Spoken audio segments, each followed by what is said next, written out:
and then go to Joe. Yeah, Larry, what have you seen from Byron Baldwin? You came in and played as a freshman too. But what's the key, for a freshman like that coming in to be able to kind of crack the lineup or contribute so early? For him, I would probably say just make sure he do everything, to the standard. Make sure he do everything the right way. Since he's a freshman, we want to make sure, he comes in ready to play, ready to practice, ready to know the playbook and do everything right. So, his chances of getting on the field is better. Has he impressed you with that, his approach? Definitely. He always asks some questions in the meetings. He's definitely one of those young guys that's ready to play right now. But, we also still have a lot to work on as well. We'll go to second row left to Joe, and then Daniel. How would you compare this secondary maybe to what the one of last year's very dominant last year, shut down a lot of good offenses there? I feel like this year secondary is a little more versatile. You got a lot more guys that can play a lot more different spots. We can move, do a lot of different things with this secondary. So I definitely feel like that's the biggest difference, I would say. Stay front left with Daniel. How much more comfortable do you feel now from last year? I feel- Over and everything. I feel way more comfortable. I know the playbook in and out, so I feel like I'm one of the guys that keeps the defense calm whenever we need a check or something. I'm always talking to Fisher at linebacker, so we always on the same page with the whole defense. We'll go on your right to Zach B, and then Colin. Who are kind of some of the options this year at Rover? Who's kind of stood out kind of in that spot, and then maybe at safety too so far through fall camp? We got a lot of guys. Bryson Bonds, Byron Baldwin, Jaja Boyd. Gary Reese, Devin Boykin, Lou. Everybody can. Like I say, all of us are versatile, so we all can play all three different positions. We'll go on your right to Colin and Sammy. On D'Angelo, what makes him different? What makes him so great to play next to him? He's just a dog. We both from Florida, so I don't have to worry about him. When I'm out there, I know he's good on his own, and he knows that too. So that's just what makes him so good. He can cover one side of the field by himself, so that makes it easier for me. We'll go second row on your right to Sammy, and then Jared. Amare, how has fall camp progressed? Sig said day one it was super hot, humid, you guys looked gassed, but he said you guys took it to the next level on day 3. How do you feel that you've progressed both as a team and as an individual in fall camp? Coach Sig's main thing is just getting better every day. Every single day, one play at a time, one moment at a time. So that's really our biggest focus is getting better, coming in every single day, getting better every single day, and, just getting the edge every day. We'll go second row to Jared, and then back to Mike. I remember in spring camp you mentioned that Lewis Moore, you were happy to have him back for trades with you under his wing, your freshman year. Just what's it been like having him back there with you? Another great player that's gonna help us a lot, and also we already have chemistry, so we bring in some old chemistry with some new chemistry. So I feel like just mixing that both in will make us good. Go on your left in front to Mike. Yeah, another veteran, Devin Boykin, kind of into the secondary. What's he kind of brought? He feeling good physically? Obviously missed last season, and what have you kind of seen from him so far, kind of going back to the spring? He just brings a lot of football IQ in the room. You could tell he played a lot of football at NC State, so the stuff he does, you could just tell he played a lot of football, and he's always on point with everything. So, Awesome. Great. Thanks, Marty. thank you.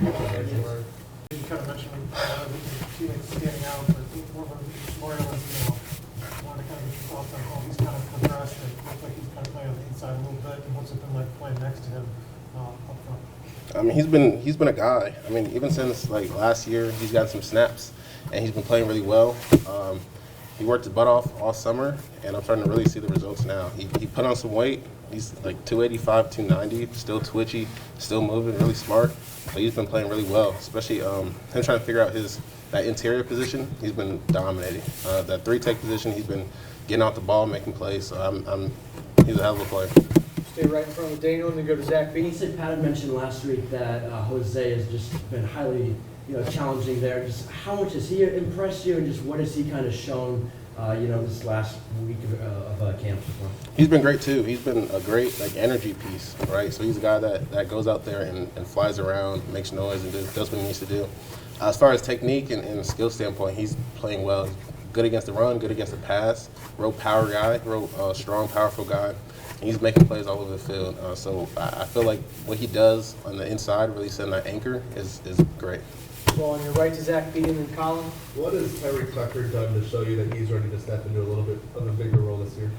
Same with him too. He's been getting off the ball. Like he's been doing his thing, playing with his low pads, playing with violence. I mean, with someone that size and that stature, like he's playing exactly how he needs to be. He needs to play low, play violent, play through his hands, and he's been hooping. On the right to Colin and then Sammy.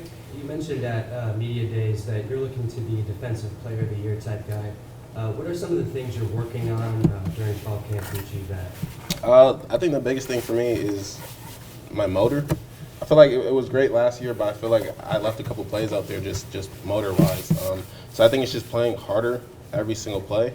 I feel like I've gotten bigger, faster, stronger throughout the off season. My mental is really hardened, especially going to some of those away games, playing bigger and better competition. It's like those games really like attacking those games, right? So I think that's going to be the thing that sets me apart going into the season. Go second row right to Sammy and then Jared. Mikail, Carter said mentality of practice changes when you go from spiders to shoulder pads. What goes in your brain? Is it something, just hang up your doing this, is it okay to put on the pads, describe that feeling? I mean, the best way to describe it is it's game day every single day. It's fall camp. It's not spring ball. It's not in-season practice. When it's fall camp, every single day that we practice, it's a game day. One-on-ones, it's game speed. Good on good, team periods is game speed. Like everything we do for this next month, every single practice, it's game day mentality. Stay in the second row with Jared and then go to Joe. Kyle, you're a guy that doesn't run away from your goals, and all that. Do you sort of like visualize these things happening? Like how do you sort of envision this thing playing out? All the time. You gotta aim higher than you can even believe, right? So I feel like if you aim higher, if you fall, like it's gonna be still spectacular, right? So I set that goal at 20 sacks. I'll say it again. I set it at 20 sacks. Worst case scenario, I fall and I break the sack record, right? So I feel like if you set your goals high every single time you get on the field, every single time that you're working out, you have that in your mind. So now you understand, why do I have to go extra on this rep of bench press? Why do I have to go extra in this rep of sprint? So every single time you set higher goals and higher expectations, when it starts to get hard, you realize why you're doing it and what type of work that you need necessary to achieve. Go second row left to Joe and then Zach B. One of the veterans of the defensive line, how do you see the other guys lean on you or maybe see what you do as the same? How's it supposed to be done? I feel like the biggest thing is, one, when it comes to like indie period and we're doing drills and things like that, I'm kind of starting off in the front and kind of giving everyone like a visual on how to get it done. When it comes to the film room, I'm making sure I'm more and more vocal now. So when I see some of the younger guys or some of the other guys make mistakes or even make good plays, I'm always making sure my voice is heard so they understand how to get it done. And as far as when it comes to team period and it's on the field, it's just making sure I'm bringing energy every single time I'm on the field. Because if I'm dragging, then everyone else is going to think it's okay to drag. So as long as I continue to bring my energy, I make sure everyone else raises up to my level, raises up to our standard, and not for me to fall back and meet them at the bottom. We'll wrap up with Zach B in the front. Carter talked about going up against you in practice. How has that competition in practice helped both of you develop? He's come a long way. Carter, in my opinion, will be the best tackle in college football. He's a great player. He's smart. He's quick. He's strong. He plays really well with his technique, right? He throws me a bunch of different sets, a bunch of different looks. He changes his stance. He does this. He does that. Like he does a lot of good things that gets me thinking, keeps me guessing, right? So when me and him battle, it's like this is like a NFL. It's like I'm in the league, right? So whenever I'm going up against him, I know I'm getting better. I know he's getting better. So. Thanks, everybody. Thank you. Offensive lineman Carter Smith. We'll start with Mike and then go to Daniel. Yeah, Carter, how, I asked Pat this, or last week, I guess, but just curious, how Drew Evans has fit back in and kind of acclimated to, after missing spring and come back from that injury. Yeah, he's playing really hard, and I think his effort is showing really well on the film. It's always good to have a piece back that was missing, and going through the spring, it did kind of feel like, for me, I'm kind of missing my guy. DeMol fit it well, but I'm really glad to have Drew back. And I think he's fitting in really well. after that kind of thing to happen, I think he's doing pretty well. We'll stay on your left with Daniel and then go to Zach. On Pat, like when in the spring could you just kind of tell, like, okay, he gets it, he's committed, he can really lead this team? Day one, he's loud. He's a good communicator. He does really well making all of his calls. He keeps his eyes up. He's very focused. He's very attentive. But he likes to keep the mood light, you know. He's a pick-me-up guy. If someone's down, he's going to pat you on the back and say, hey, get back up. It's time for the next rep. So he's fit in really well since then. So Zach B. and then Colin. You won more games last year than you did your first 2 years here. What's kind of the biggest change you've seen this program take under Coach Nettie? Just the mood. You know, not everyone's as depressed as they would be, I would say. I would certainly say that's accurate for me.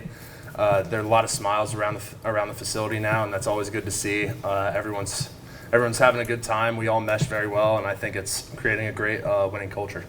We'll go Colin and Seth. On Zen, what have you seen from him so far, and how has he meshed with the guys? He's really long. That's really good in pass pro. As a person, you know, he's a lot of fun to be around. He's pretty vocal, makes all of his right calls. And, you know, outside the facility, he's always wanted to just go grab a bite to eat. You know, he's a fun guy to be around. Seth and then Sammy. Carter, I know this time last year you kind of let us know like how difficult it is going up against Mikail. Just what, especially after having a lot more time against him now in practice, just what is it that makes him the player he is? He gets better every day. You know, whether he's a little bit faster off the edge, it's always keeping me on my toes. And then, you know, it's just like he gets a little better, I get a little better, and it just keeps on stacking, you know. I think that competition has been really good for both of us. And I think it's kind of rubbing off on some of the other players on the D-line too, you know. Some of the transfers that we got in, Steven and Kellen, they're all kind of buying into his culture and just go hard as hard as you possibly can every play. So Stay second row on your right with Sammy and then Jared. Carter, yesterday, Coach Signetti said that after day 3 was like the biggest jump in success in fall camp. How do you feel like that first week has gone through the first 4 or 5 practices, and why did he specifically say, hey, day 3 week? yeah, days. You know, to me, day 1 is always kind of a knock the rust off day. You know, we do work a lot of technique over the summer, but putting pads on going against a human, it's always a little different. But I think once we threw the shoulder pads on instead of the spiders, everyone's mood kind of shifted and said, all right, it's time, you know, roll off the ball. This is getting real. And I think that's where the jump came from. You know, everyone noticed that it was time to lock in and change the mood. Stay second row right to Jared and then Joe. You're entering year 3 as a starter. Just, you know, a lot of guys might get, so comfortable with that role. How do you make sure you keep like elevating yourself? That's a good question. I would say, you know, for me, every year there's always been a new D lineman that's come in. You know, my first year it was Alfred Lance. Second year was Andre Carter, and then Mikail came in year 3. It's always nice to have someone who's not only, you know, the game doesn't really change. Mikail hasn't really changed. He's always been that kind of player who goes super hard, and I think having those kind of guys around makes me a more competitive person. Second row left to Joe and then to Mike. Carter, how would you describe the identity of the offensive line for this first week or so of fall camp? I would say our identity, play the next play. You know, whether we do a good job and we cover up all of our targets, or whether we, you know, maybe miss a block and have a TFL, you know, it's always right back to the line, right back to the huddle, get the next play going. I think everyone's attitude on the line is really good, especially between the starters. Yeah. We'll go back and left to Mike and then Daniel. You know, Kurt's talked about you guys didn't play your best, obviously, against Ohio State and Notre Dame, you know, the top level competition, and that's where you guys need to grow and kind of get better. What did you learn from those losses, and how do you kind of make that jump from, you know, good to great, or matching up against kind of those top tier competition, you know, top tier team? There's always a little more you can do. Whether you got to take the time before practice, put your pads on early and go out, work on your footwork. After practice, stay, maybe borrow a couple of the young guys to help give you some looks. You just got to know that the work is never done. And, you know, those were tough times, but I think we've learned pretty well from them. I think we're going to come out this year screaming. We'll finish up with Daniel. So I saw that y'all ate at St. Elmo's, I believe, right? Was that QB driven? How did that kind of come about?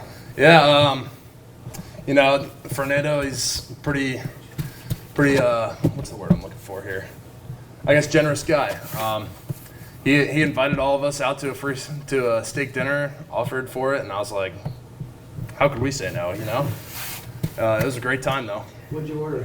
I got the filet with green beans. I know that's a little bit of a surprise, but I got green beans. The shrimp cocktail. We ordered a bunch of apps. Couldn't tell you what all of them were, and a bunch of desserts. Oh, right up the tab, huh? Yeah. Awesome. Thanks, Carter. Thanks, guys. Thank you.